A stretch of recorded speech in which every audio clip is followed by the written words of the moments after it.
ప్రభునామలో మీ అందరికీ ప్రత్యేకమైన వందనాలు తెలియజేస్తున్నాను. అందరికీ వందనాలు. మరి దేవుని వాక్యాన్ని మనం ధ్యానిస్తున్నాం. పరలోక రాజ్యంలో ఎవరు ప్రవేశిస్తారు? ఈ సందేశాలు మనం వింటున్నాం. గత 2 వారాల్లో ఈ మాట మనం విన్నప్పుడు 2 సందేశాలు ఒకటేంటో చెప్పండి. ఆత్మ విషయమై దీనులైన వారు ధన్యులు, పరలోక రాజ్యము వారిది. రెండవది, శాస్త్రుల నీతి కంటే పరిసయ్యుల నీతి కంటే మీ నీతి అధికము కాని ఎడల మీరు పరలోక రాజ్యంలో ప్రవేశింపనేరని మీతో చెప్పుచున్నాను. ఈరోజు 3వది, ప్రభువా ప్రభువా. ఈ మత్తయి సువార్త 7వ అధ్యాయము 21వ వచనంలో మీరు ఒకటి గమనించాలి. ఇవన్నీ నేను మత్తయి సువార్తలో నుండే చెబుతున్నా. ఎవరు పరలోక రాజ్యంలో ప్రవేశిస్తారు అని యేసు ప్రభువు చెప్పిన మాటలు మత్తయి సువార్తలో ఏమైతే ప్రభువు చెప్పారో ఆ మత్తయి సువార్తలో నుండి ప్రభువు చెప్పిన మాటలే గుర్తు చేస్తున్నాను మీకు. సో ఇక్కడ మనం గమనిస్తే మత్తయి సువార్త 7వ అధ్యాయము 21వ వచనంలో ప్రభువు చెప్పిన మరొక మాట ఏంటంటే, ప్రభువా ప్రభువా అని నన్ను పిలుచు ప్రతివాడు పరలోక రాజ్యములో ప్రవేశింపడు, కానీ నా తండ్రి చిత్త ప్రకారము చేయువాడే ప్రవేశించును. దేవునికి స్తోత్రం, హల్లెలూయా. ఇక్కడ మనం గమనిస్తే కనుక ఇది 3వ సందేశంగా మనం వినబోతున్నాం. మరి కొంచెం చాలా జాగ్రత్తగా వినండి. ఈ 3వ సందేశం, ప్రభువా ప్రభువా అని నన్ను పిలిచే ప్రతివాడు పరలోక రాజ్యంలో ప్రవేశించలేడు. నిజమే. ఎందుకు ప్రభు ఈ మాట చెప్పారంటే, ఇక్కడ 2 మనుషులు కనపడుతున్నారు. అంటే 2 గుంపులు కనపడుతున్నాయి. మొదటిది ఏంటంటే, ప్రభువా ప్రభువా అని పిలిచే గుంపు ఒకటైతే, తండ్రి చిత్త ప్రకారము చేసే గుంపు మరొకటి.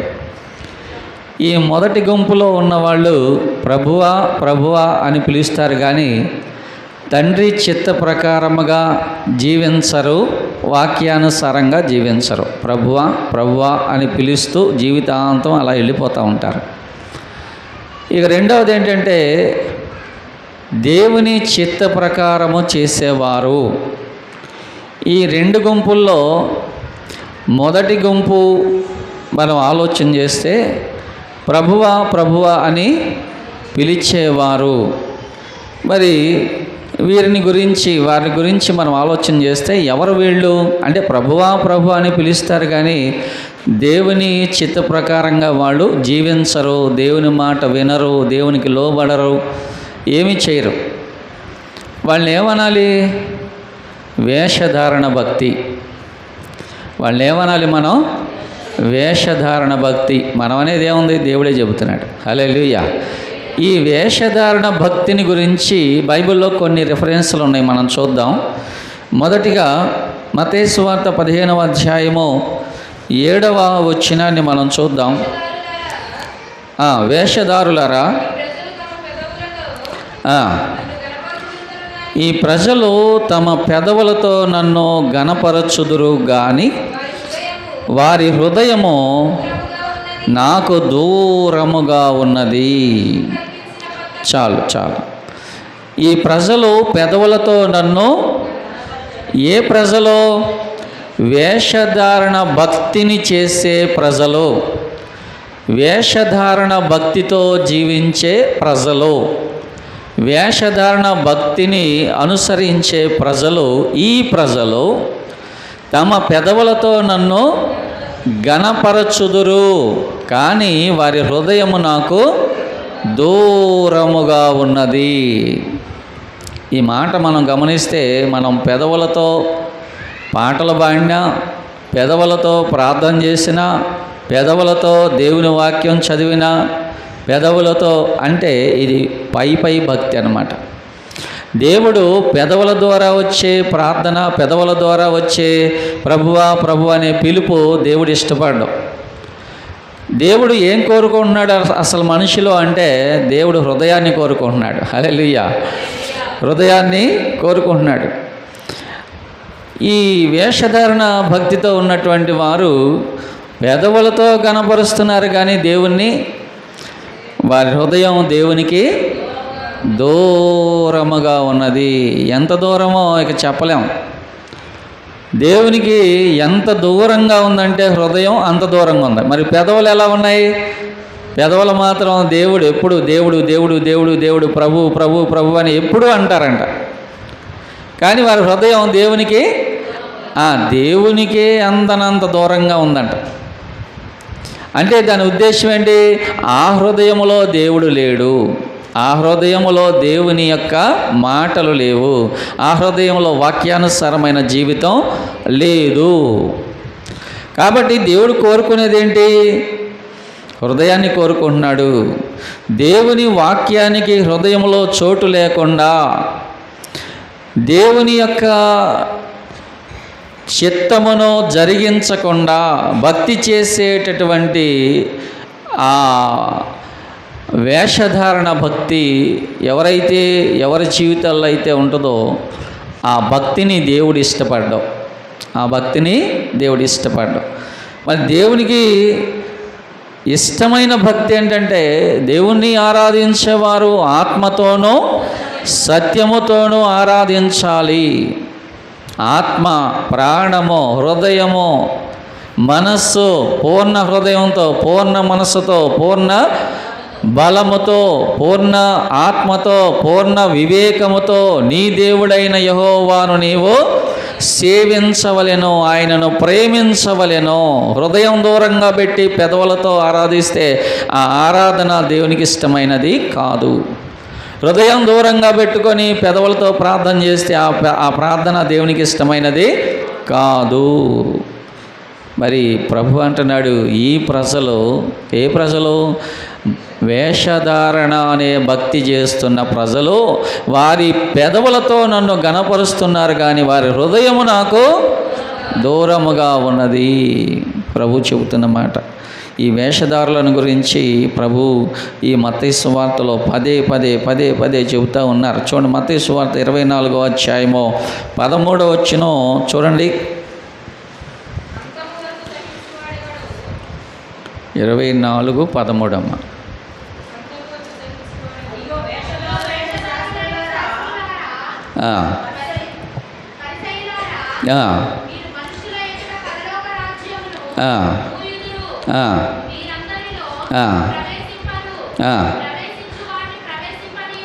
చూడండి, అయ్యో వేషధారులైన శాస్త్రులారా, పరిసయ్యులారా, మీరు మనుషుల ఎదుట పరలోక రాజ్యాన్ని ద్వారాన్ని మూసేస్తున్నారు. మీరు అందులో ప్రవేశింపరు, ప్రవేశించే వారిని కూడా ప్రవేశింపనియ్యరు. అంటే ఈ వేషధారణ భక్తి అనేది లోక మర్యాదను అనుసరించి ఈ వేషధారణ భక్తి చేస్తూ ఉంటారు. అవి ఖచ్చితంగా పాటిస్తున్నాం కానీ మరి యేసయ్య వాక్యాన్ని ఖచ్చితంగా పాటిస్తున్నామా? దానిలో అంత రోషం ఉంటే మంచిదే. యేసయ్య వాక్యాన్ని పాటించే విషయంలో మనం రోషం కలిగి ఉండాలి. హల్లెలూయా. అవన్నీ ఈ వాక్యం అంతా పక్కన పెట్టేసి, బైబిల్ అంతా పక్కన పెట్టేసి, ఏమండి, మనుషులు కల్పించిన పద్ధతులు ఉన్నాయి, లోకంలో ఉన్నాయి, కాదంటలేదు. కానీ దానికంటే కూడా వాక్యాన్ని నువ్వు ఎక్కువ ప్రేమించాలి. ఏమండి, దానికంటే ఎక్కువ వాక్యాన్ని ప్రేమించాలి. నువ్వు దానికంటే వాక్యాన్ని ఎక్కువ అనుసరించాలి. దానికంటే ఎక్కువ నీ హృదయంలో వాక్యానికి చోటు ఇవ్వాలి. ఈ వాక్యాన్ని, దేవుని యొక్క పద్ధతిని, దేవుని యొక్క మాటలను పక్కన పెట్టి మనుషులు కల్పించే పద్ధతులు, దైవోపదేశములని పైగా ఏమంటున్నారు? మాకు ఎప్పటి నుంచో ఇది ఒక ఆచారం అండి, దీన్ని మార్చడానికి వీలు లేదు. దేవుని వాక్యాన్నన్నా పక్కన పెట్టేస్తాం కానీ ఈ ఆచారం మాత్రం మేము పక్కన పెట్టము. అంటే గమనించండి, ఇప్పుడు నువ్వు పసుపు గమ్ములు దంచుకుంటావో మిరపకాయలు దంచుకుంటావో నీ ఇష్టం. దేవుడేమి నువ్వు పసుపు గమ్ములు దంచావేంటమ్మా అని దేవుడేమి అడగడు కూడా. ఆయన దేవుడు అడిగేది ఏంటో తెలుసా? ఒక్కటే అడుగుతాడు, నా వాక్యానుసారంగా జీవించావా లేదా? నువ్వు పసుపు గమ్ములు దంచావా, మిరపకాయలు దంచావా, ఏమి ఆయన అడగడు. ఎందుకంటే ఒక్కొక్క దేశంలో ఒక్కొక్క ఆచారం ఉంది. నువ్వు ప్రేమించాలన్నా ఇక్కడే, నువ్వు పెట్టాలన్నా ఇక్కడే, నువ్వు క్షమించాలన్నా ఇక్కడే, నువ్వు ఆదరించాలన్నా ఇక్కడే, నువ్వు వాళ్ళకి కొంచెం సపోర్ట్ చేయాలన్నా హెల్ప్ చేయాలన్నా ఇక్కడే. ఇక అక్కడేమి లేదు. అక్కడికి వెళ్ళిన తర్వాత ఆయన్ని క్షమిస్తాలే అంటకి అక్కడేం లేదు. ఇక అన్న ఎవడో, తమ్ముడు ఎవడో, అక్క ఎవరో, చెల్లి ఎవరో, భార్య ఎవరో, భర్త ఎవరో. మనకున్న ఒకటే ఒక రక్త సంబంధం ఏంటంటే యేసయ్య రక్త సంబంధికులు మనం, అంతే. అక్కడ దేనికి స్తోత్రం, హల్లెలూయా. ఆయన రక్తంలో కడగబడితే, ఆయన రక్తంలో మనం కడగబడి పరిశుద్ధులుగా, గొర్రెపిల్ల రక్తంలో కడగబడినటువంటి వారు, తెల్లని వస్త్రాలు ధరించిన వాళ్ళు పరలోకంలో ఉంటారు. Praise the lord. ఆ రక్త సంబంధం తప్ప ఈ రక్త సంబంధాలు ఏమి అక్కడ ఉండవు. అదే యేసయ్య చెబుతున్నాడు, వారి పిచ్చోళ్ళారా, ఆ స్త్రీ పరలోకంలో ఎవరికి భార్య ఉండదు అబ్బాయి, ఎవరికి అలాంటి ఇవి ఉండవు. అక్కడ వారు దూతల వలె ఉందురు. ఎలా ఉంటారంట? అందుకని మనం ప్రేమించిన, ఆదరించిన, క్షమించిన ఈ లోకంలోనే చెయ్యాలి ఇవన్నీ. ఈ మానవ జన్మలోనే చెయ్యాలి ఇవన్నీ. జీవితాంతం నేను మాట్లాడను, జీవితాంతం నేను అతన్ని క్షమించను, జీవితాంతం నేను అతన్ని మాట్లాడను అని అంటే అది ఇక పరలోకంలోకి వెళ్ళిన తర్వాత క్షమాపణ, ప్రేమ ఇవేమి ఉండవు. అయితే ఇక్కడ యేసు ప్రభు వారు ఏమంటున్నారు? అయ్యో శాస్త్రులారా, పరిసయ్యులారా, మీరు మనుషుల ఎదుట పరలోక రాజ్యాన్ని మోయుదురు, మీరు అందులో ప్రవేశించే వారిని కూడా ప్రవేశింపరు. అదే చెబుతున్నాను నేను. ఈ వేషధారణ భక్తి ఏంటంటే లోకానుసారమైన వ్యవహారాలన్నీ చెబుతారు. అది చెయ్యాలి, ఇది చెయ్యాలి, ఇది చేయాలి, అది చేయాలి అన్నీ చెబుతారు పక్కనున్న వాళ్ళకి. కానీ అయ్యా వాక్యానుసారంగా జీవిద్దామయ్యా, వాక్యంతో బ్రతుకుదాం, దేవునిలో బ్రతుకుదాం, దేవుని చిత్తం నెరవేరుద్దాం అని ఎవరికి చెప్పరంట వీళ్ళు. ఎవరు వీళ్ళు? వేషధారులు. ఈ వేషధారులు మానవ కల్పిత పద్ధతులను దైవోపదేశములని బోధించుచు నన్ను వ్యర్థముగా ఆరాధించుచున్నారు. అంటే ఇక అంతే, ప్రభువా ప్రభువా ప్రభువా జీవితాంతం అదే. కానీ దేవుని వాక్యానికి లోబడడం, దేవుని వాక్యం జరిగించడం వారికి తెలియదంట. 15వ వచనం చదవండి. అదే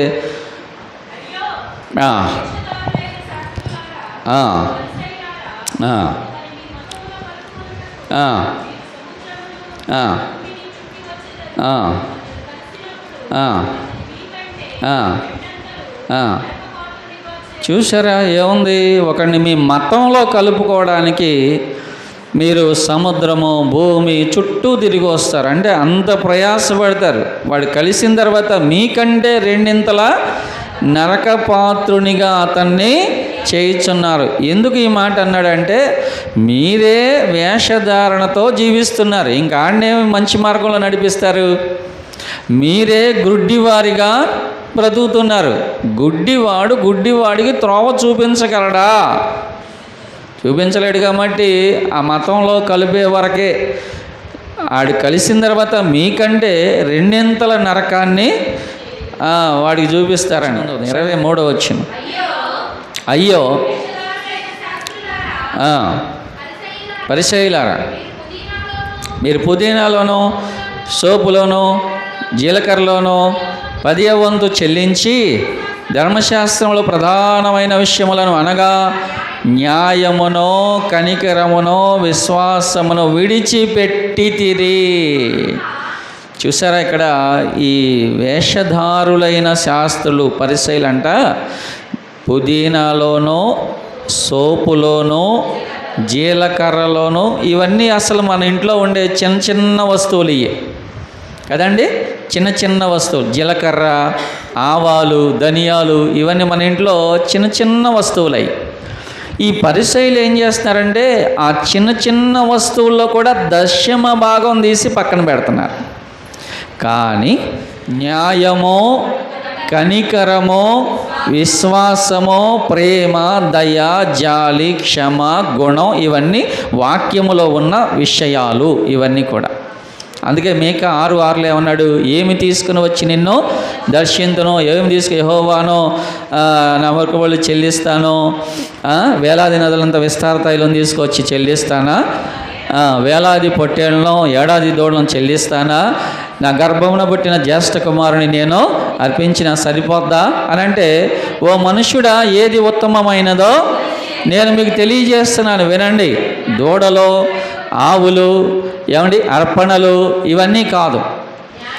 దేవుడు కోరుకునేది ఏంటంటే న్యాయముగా నడుచుకొనుట, కనికరము కలిగి జీవించుట, దీన మనస్సు కలిగి నీ దేవుని ఎదుట ప్రవర్తించుట. ఇదే కదా దేవుడు నిన్ను అడుగుచున్నాడు. ఏం కావాలి దేవునికి? దూడలు, ఆవులు, ఎద్దులు, కానుకలు, అరటిపళ్ళు, ఇవన్నీ కావాలా? ఏం అవసరం. దేవుడు ఏమన్నాడంటే, ఓ మనుష్యుడా, ఏది ఉత్తమమైనదో అది నీకు బోధిస్తున్నానో నువ్వు జాగ్రత్తగా విను అన్నాడు. కనికరము కలిగి ఉండు, దీన మనస్సు కలిగి ఉండు, దేవుని ఎదుట మంచి ప్రవర్తన కలిగి ఉండు, న్యాయంగా నడుచుకో, అన్యాయం నీ జీవితంలో ఎప్పుడు ఉండకుండా చూసుకో. ఇదే కదా దేవుడు అడుగుతున్నాడు అని దేవుడు మాట్లాడితే, ఈ పరిసయ్యులు ఏం చేస్తున్నారు? సోపులో, జీలకర్రలో, ఆవాల్లో, ధనియాల్లో చక్క 10వ భాగం తీసి పక్కన పెట్టి వాక్యాన్ని మర్చిపోయి, వాక్యాన్ని పక్కన పెట్టేసి నిర్లక్ష్యం చేసి జీవిస్తున్నారు. వారిని గురించే యేసయ్య ఉన్నాడు, ప్రభువా ప్రభువా అని పిలిచేవాడు పరలోక రాజ్యం చేరడు కానీ నా తండ్రి చిత్త ప్రకారం చేయవాడే పరలోక రాజ్యంలో ప్రవేశిస్తాడు. ఇంకా 25వ వచనం చదవండి. 25 బైబిల్ 25వ వచనం. అయ్యో వేషధారులైన శాస్త్రులారా, పరిసయ్యులారా, మీరు గిన్నెను, పళ్ళెమును వెలుపల శుద్ధి చేయుదురు, కానీ అవి లోపల దోపుతోనూ అజితేంద్రియత్వముతోనూ నిండి ఉన్నవి. చూడండి, ఇప్పుడు మనం అన్నం తిన్నాం అనుకోండి, పళ్ళెం ఫస్ట్ క్లీన్గా ఏది కడగాలి? లోపల బయట? అసలు ఎంగిలి ఉన్నది ఎక్కడ? అంతే కదమ్మా. ఇప్పుడు కడగాల్సింది ఎక్కడ? లోపల కడగాలి. అంటే మనుషుని జీవితం లోపల ఉన్నదంతా కూడా పాపం, ఆ హృదయంలో ఉన్నదంతా పాపం. ఆ పళ్ళెం దేనికి సాదృశ్యం? మన జీవితానికే సాదృశ్యం. అది పళ్ళెము లోపల కడగాల, బయట కడగాల? లోపలే ఉంది, ఎంగిలంతా లోపలే ఉంది. అంటే మనుష్యుడు హృదయానుసారంగా భక్తి చెయ్యాలా, పై భక్తి చెయ్యాలా? అదే అన్నమాట. యేసుప్రభు అదే చెబుతున్నాడు. హృదయానుసారంగా భక్తి చేయవలసిన వాడు పైన భక్తి చేస్తే పరలోక రాజ్యంలోకి వెళ్ళాడు. లోపల ఏముందంట? దోపు అంటే దొంగతనము, అబద్ధము, నరహత్య, మోసము, క్రోధములు, కోపములు, అసూయలు, మత్తతలు, నరహత్యలు, వ్యభిచారములు, ఇవన్నీ కూడా ఎక్కడ ఉన్నాయి? హృదయంలో ఉన్నాయి బాబు. ఇవన్నీ హృదయంలో ఉన్నాయి. మార్కు సువార్త 7వ అధ్యాయం 21వ వచనంలో ప్రభు చెబుతున్న మాట చదవండి ఒకసారి. 7:21. లోపల నుంచి అనగా ఎక్కడి నుంచి అంట? లోపల అనే మాట దేనికి సాదృశ్యంగా ఉంది? లోపలంటే హృదయము. హృదయముల నుండి దురాలోచనలు, జారత్వము, దొంగతనము, నరహత్య, వ్యభిచారము, లోభము, చెడుతనము, కృత్రిమము, కామ వికారము, మత్సరము, దేవదూషణ, అహంభావము, అవివేకము, ఇవన్నీ లోపల నుంచి వచ్చి, ఈ చెడ్డవన్నీ లోపల నుండే వచ్చి మనుష్యుణ్ణి అపవిత్రపరచునని ఆయన చెప్పాను. యేసయ్య లోపల ఎక్స్రే తీసేస్తే ఇవన్నీ వచ్చినాయండి. మనిషిని హృదయాన్ని ఎక్స్రే తీస్తే ఇవన్నీ వచ్చేసినాయి అన్నమాట. ఆ ఎక్స్రేలు ఆయన పరమ డాక్టర్గా ఆ ఎక్స్రే రిపోర్ట్ తీసురా బాబు, ఎక్స్రే తీసేసాడు మనిషిని. ఎక్స్రే రిపోర్ట్ తీసి చదువుతున్నాడు ఆయన. బాబు నీ లోపల ఇన్ని ఉన్నాయి అయ్యా, ఇన్ని జబ్బులు ఉన్నాయి, ఇన్ని రోగాలు ఉన్నాయి నీ లోపల. ఇవన్నీ కూడా ఏం చేస్తున్నాయి? మనుషుల్ని అపవిత్రపరుస్తున్నాయి. ముందు ఎక్కడ వైద్యం చేయాలి? లోపల. దేన్ని బాగు చేయాలి? హృదయాన్ని. ఇవన్నీ హృదయంలో నుండే వచ్చును. ముందు హృదయం బాగైపోతే మనిషి ఆటోమేటిక్గా మంచి మార్గంలో నడుస్తాడు. హృదయం బాగోకుండా మంచి మార్గంలో 4 రోజులు నడిచిన 5వ రోజు మళ్ళీ మామూలే. ఏదో అంటారు చూసారా, కడగబడిన పంది మరలా బురదలో దొరికినట్టు, ఏంటి కుక్క తన వాంతికి తిరిగినట్టు. మనుషుడు పాపాన్ని విడిచిపెట్టాడు అనుకుంటాడు, కానీ హృదయం మారకపోతే మళ్ళీ అదే పాపంలో పడిపోతాడు. 27వ వచనం, అయ్యో వేషధారులైన శాస్త్రులారా, పరిసయ్యులారా, అదిగో చూడండి, మీరు సున్నము కొట్టిన సమాధులను పోలి ఉన్నారు. సమాధిని ఎందుకు పోల్చాడు? సమాధి వెలుపల శృంగారముగా కట్టుచున్నారు. బాగా కడుతున్నారండి ఈ రోజుల్లో. ఇదివరకు అయితే చిన్న నాపరాయి తీసుకెళ్ళి అక్కడ వేసి వచ్చేసేవాళ్ళు. ఇప్పుడు నాపరాయితో కాదు, అక్కడ శృంగారమైన సమాధులు కడుతున్నారు. టైల్స్, మార్బుల్స్, గ్రానైట్స్ అన్నీ వాడుతున్నారు. ఇవాళ సమాధులు ఎలా ఉన్నాయంటే అసలు ఇళ్ళు వదిలేసి అక్కడ ఉంటే బాగుండు అనిపిస్తుంది. ఎందుకంటే ఇంట్లో టైల్స్ లేకపోయినా అక్కడ ఉంటున్నాయి, టైల్స్ ఇవన్నీ అక్కడ ఉంటున్నాయి. అంత శృంగారమైన సమాధులు కడుతున్నారు, కానీ లోపల ఉన్నదేంటి? అయ్యి బాబాయ్, ఏమున్నాయంట? చచ్చిన ఎముకలు ఉన్నాయి, కుళ్ళిన మాంసం ఉంది లోపల. చచ్చిన ఎముకలు, కుళ్ళిన మాంసం లోపల ఉన్నదేమో. పైనేమో టైల్స్ ఉన్నాయి, పైన మార్బుల్స్ ఉన్నాయి, గ్రానైట్స్ ఉన్నాయి, లోపలేమో చచ్చిన ఎముకలు, కుళ్ళిన మాంసము, ఇవన్నీ ఉన్నాయి. అది వాసన. ఆ సమాధి ఓపెన్ చేస్తే వాసన వచ్చేస్తుంది. అందుకని ఈ వేషధారులైన పరిసయ్యులారా, శాస్త్రులారా, మీరు సున్నములు కొట్టిన, ఆ రోజుల్లో సున్నం కొట్టేవాళ్ళు సమాధికి. నా చిన్నప్పుడు కూడా సున్నమే కొట్టేవాళ్ళు. ఇప్పుడు కూడా అన్నామా? అంటే సున్నం మాంతలు ఇంకా. దేవునికి స్తోత్రం, హల్లెలూయా. సున్నం కొట్టిన తెల్లగా చక్కగా ఉంటుంది, కానీ లోపలే ఉంటుంది చచ్చిన వారి ఎముకలు, కల్మషము. అలాగే మీరు వెలుపల మనుషులకు నీతిమంతులుగా కనబడుతున్నారు, కానీ లోపల వేషధారణ, అక్రమము నిండి ఉన్నారు. ఏమంటే మనుషులకు నీతిమంతులుగా కనబడాల్సినంత అవసరం ఏముందండి అసలు? మనుషులు ఎదుట నీ మంచోడిని, మంచోడిని, మంచోడిని, మంచోడి మంచోడివి అయితే ఏమైనా సర్టిఫికేట్ ఇస్తారా నీకు మనుషులు? దేవుని ఎదుట మనం మంచివారిగా కనబడాలి. మనుషులు ఎదుట కనబడితే మనకేమొస్తుంది? మంచోడు మంచోడు మంచోడు అంటే ఇక మనం ఆ ఫీలింగ్లో ఉండిపోతాం మనం, తెలుసా? ఇప్పుడు ఒక వ్యక్తిని మంచోడు, ఆడు మంచోడు కాదు వాస్తవంగా. మంచోడు మంచోడు మంచోడు మంచోడు అంటే ఆడేమనుకుంటాడంటే దేవుడి కన్నా నేనే మంచోడిని అనుకుంటాడు కదా. 10 మంది 100 మంది పొగిడారు అనుకోండి, అరే నువ్వు మంచోడు రా, నువ్వు మంచోడు రా, నువ్వు మంచోడు రా, నువ్వు మంచోడు రా అంటే ఇక ఆడు ఎక్కడికి వెళ్ళిపోతాడు? దేవుని కన్నా నేనే నీతిమంతుడనో. దేవుళ్ళో నన్న ఒకడు అన్నాడు, చంద్రుల్లో మచ్చలు ఉన్నాయి కానీ నాలో మచ్చలు లేవు అన్నాడు. చంద్రుల్లో ఉన్నాయంట మచ్చలు, ఈళ్ళలో మచ్చలు లేవంట. యేసయ్య వెలుగులోకి వస్తే తెలిసిద్దాడు బ్రతికంతా. ఆయన ఎక్స్రే తీసి పారేస్తాడు అంతే. హల్లెలూయా. ఎక్స్రే తీసాడంటే, స్కానింగ్ చేసాడంటే ఆళ్ళలో ఉన్న జబ్బులన్నీ బయటపడతాయి. ఆడు అంటాడు చంద్రుల్లో మచ్చలు ఉన్నాయి కానీ నాలో మచ్చలు లేవు అంటాడు. చూసారా మనుషులు ఎంత స్వనీతికి అలవాటు పడిపోయారంటే, తామే నీతిమంతులు అనుకునే వాళ్ళు ఎవడో స్వనీతి పరులు. స్వనీతి ఎప్పుడు దేవుని దగ్గర పనిచేయదు. నేనే నీతిమంతుడిని, అందరూ పాపులు, నేనే నీతిమంతుడిని, అందరూ ఏదో బలహీనతలో ఉన్నారు, నేనే నీతిమంతుడిని, అందరూ ఏదో చిన్న చిన్న తప్పులు చేస్తున్నారు, నేనే నీతిమంతుడిని అనుకునేవాడు ఆడు అలా అలా అలా ఇంకా అగాధంలోకి దిగిపోతాడు తప్ప వాడు దేవుని వాక్యం చేత తన్ను తాను సరి చేసుకోలేడు.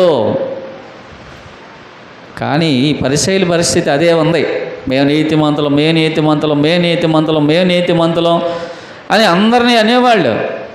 అందుకని యేసయ్య వారిని బహిరంగంగా గద్దించాడు ఆయన. సరే, ఇవన్నీ కూడా మనం వేషధారులైన పరిసయ్యుల యొక్క భక్తి, వేషధారణ భక్తి, వేషధారణ జీవితాలు, ఇవన్నీ కూడా ప్రియ దేవుని పిల్లరా. మరి ఇంకో మాట చూద్దాం, చూడండి. లూకా సువార్త 6:42 చదవండి.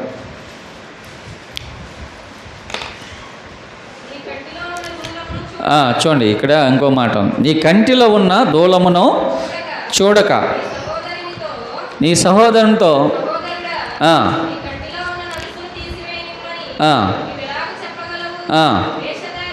అదిగో చూడండి, ఏ దారి అంట?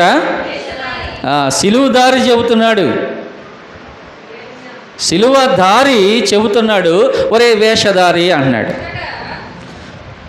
సిలువ దారి నా బలిపీఠమా, నీ రక్తపు కోట నాకు నివాసమా. సిలువదారి చెబుతున్నాడమ్మా, ఒరే వేషధారి అన్నాడు. ఈ సిలువదారి మన కోసమేగా సిలువను మోసింది, మన కోసమే కదా. ఒరే వేషధారి, నీ కంట్లో పెద్ద దూలం పెట్టుకున్నావు కదా, పెద్ద దూలం పెట్టుకున్నావు నీ కంట్లో. ఎదుటివారి కంట్లో ఉన్న ఆ చిన్న నలుసుని నువ్వు నీ కంట్లో నలుసుంది, నీ కంట్లో నలుసుంది, నీ కంట్లో నలుసుంది ఎలా చెబుతున్నావురా? నీ కంట్లో పెద్ద దూలం పెట్టుకున్నావు అని యేసుప్రభు మాటలు. ఒరే వేషధారి, ముందు నీ కంట్లో ఉన్న దూలాన్ని తీసుకో బాబు. అంటే మన జీవితాన్ని సరి చేసుకొని ఎదుటివారికి నీతి పాఠాలు చెప్పాలి. నీతి పాఠాలు చెప్పాలంటే మన జీవితం ఆ నీతి మార్గంలో ఉండాలి. మన జీవితంలో నీతి లేకుండా ఇక్కడ నిలబడి మనం ఎన్ని చెప్పినా అవి ప్రభావితంగా ఉండవు. అంటే మనుషుల్ని అవి ప్రభావము చెయ్యవు, మనుషుల్ని కదిలించవు, హృదయాలు కదిలించవు. నువ్వు ఇక్కడ నిలబడి నీతి మాటలు చెప్పాలంటే మనం ప్రార్థన చేయాలి, అలా చేయాలి, ఇలా చేయాలి. అంటే ముందు మన జీవితం కరెక్ట్గా ఉంటేనే ఆ మాటలు ఇక్కడ ఉండి మనం చెప్పాలి. సో ఇక్కడ మనం మన కంటిలో ఉన్న దూలాన్ని తీసుకోకుండా ఎదుటివారి కంటిలో నలుసును, నీ కంటిలో నలుసుంది అంటే అది కరెక్ట్ కాదు కదా. ప్రభు అన్నాడు, ఒరే వేషధారి, ముందు నీ కంటిలో ఉన్న దూలాన్ని తీసేసుకో. దేవుడు ఏమన్నాడంటే, అరే మీరు ఆకాశాన్ని చూసి వర్షం పడిద్ది, ఇవాళ మబ్బుగా ఉంది, వర్షం పడిద్ది, ఎర్రగా ఎండేస్తుంది, వర్షం పడిద్ది, ఇవన్నీ చెప్పేస్తారు కదా. ఈ కాలములను మీరు గుర్తించరేంట్రా? ఈ కాలమును గుర్తించరేంటి? ఇదేంటి? కృపాకాలము. దేవుడి కృపాకాలాన్ని మీరు మారుమనసు పొందడానికి, మీ జీవితంలో సరిచేయబడడానికి, మీరు రక్షణ పొందడానికి ఈ కాలాన్ని మీకు ఇస్తే, ఈ కాలం ఎందుకు, ఈ జీవితం ఎందుకు నాకు దేవుడు ఇచ్చాడు, ఈ బ్రతుకు ఎందుకు ఇచ్చాడు, చచ్చిపోవలసిన నన్ను దేవుడు ఎందుకు బ్రతికించాడు అని ఒక్కసారి ఆలోచించరేంటి అసలు? అండి, అరే హాస్పిటల్కి వెళ్తున్నారు, ఇబ్బంది పడుతున్నారు, మళ్ళీ వస్తున్నారు, మళ్ళీ అదే పని. హాస్పిటల్కి వెళ్తున్నారు, ఇబ్బంది పడుతున్నారు, మళ్ళీ వస్తున్నారు, మళ్ళీ అదే పని. అసలు గుర్తించరే? అరే నేను చచ్చి బతికొచ్చాను, దేవుడు నాకు అవకాశం ఇచ్చాడు, నా జీవితం మార్చుకుంటాను, నేను మారు మనసు పొందుతాను, రక్షణ పొందుతానని ఆలోచించరేంటి అసలు? ఆకాశం ఎర్రగా ఉంది, ఆకాశం మబ్బుగా ఉంది, వర్షం పడిద్ది, ఇవాళ పడిద్ది ఇవన్నీ చెప్పేస్తున్నారు కదా. దేవుడిచ్చిన అవకాశాలు ఎందుకు ఆలోచించరు మీరు? దేవుడిచ్చిన కాలములను గురించి మీరు ఎందుకు ఆలోచించరు? దేవుడు యేసయ్య మనందరి కోసం ఆయన యజమాని దగ్గర ప్రార్థన చేశాడు, ప్రభువా ఈ సంవత్సరం కూడా ఉండను. ఆ కాలం ఎందుకు ఇచ్చాడు? ఈ సంవత్సరం అంటే 365 రోజులు, 52 వారాలు, 12 నెలలు ఎందుకు ఇచ్చాడు దేవుడు? మనం ఈ సంవత్సరం అన్నా ఫలిస్తామేమో అని. ఈ జీవితాన్ని ఎందుకు ఇచ్చాడు దేవుడు? ఈ సంవత్సరం అన్నా జీవితాన్ని వాక్యానుసారంగా జీవిస్తూ ప్రభువులో ఉంటామేమో, ఫలిస్తామేమో అని దేవుడు ఇచ్చాడు. అది గుర్తించరేంట్రా బాబు, మీరు వేషధారులాగా బ్రతుకుతున్నారని ప్రభు మాట్లాడుతున్నాడు. 12వ వాక్యంతో రుద్దితే ఒంట్లో ఉన్న రోగాలన్నీ పోతాయి. దేనికి స్తోత్రం చెప్పరే? హల్లెలూయా. ఎందుకు మనకు వివాహం జరగబోతుంది మధ్యాకాశంలో. గొర్రెపిల్ల వివాహ మహోత్సవానికి గొర్రెపిల్ల విందుకు పిలువబడిన వారు ధన్యులు. హల్లెలూయా. ఆ వివాహంలో మీరందరూ ఉండాలని నా తాపత్రయం. అందుకే నలుగు పెడుతున్నా. మరి ఎవరైతే వాక్యాన్ని వింటారో, వాక్యానికి లోబడతారో, ఎవరైతే వాక్యానుసారంగా జీవిస్తారో వారు గొర్రెపిల్ల వివాహములో ఉందురుగాక. మీరందరూ ఉందురుగాక, మనందరము ఉందుముగాక.